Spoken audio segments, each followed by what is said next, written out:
ब्रह्मलोक इंद्रासन कांपे डोले शेष के सैया। डोल उठे सब देव सिंहासन थर थर कांपे दुनिया।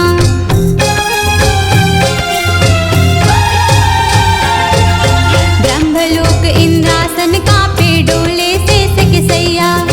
डोल उठे सब देव सिंहासन थर थर कांपे दुनिया। जागो उमापति शिव शंभु तुम, जागो उमापति शिव शंभु तुम, देखो दशा में हरी महाकाली।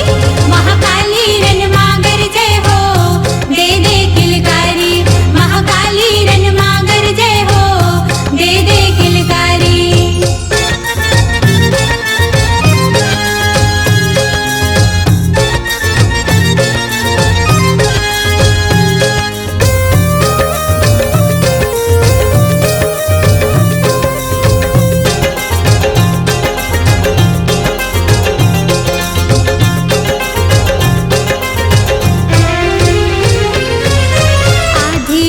चले शिव शंकर युक्ति करे बिचारी।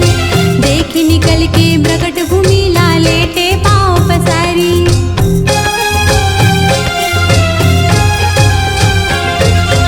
आधी रात चले शिव शंकर युक्ति करे बिचारी। देख निकल के प्रकट भूमि लालेटे पाँव पसारी।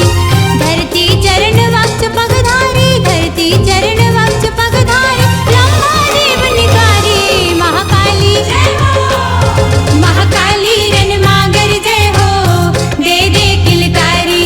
महाकाली रणमागर जय हो, दे दे किलकारी।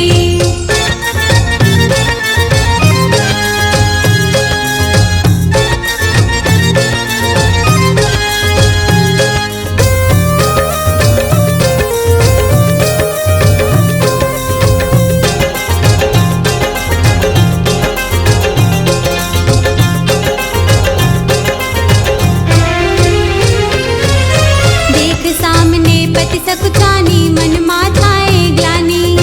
यह देख रस भक्ष करो सब बोले औगड़ दानी।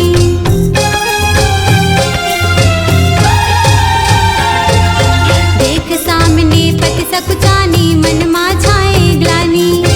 यह देख रस भक्ष करो सब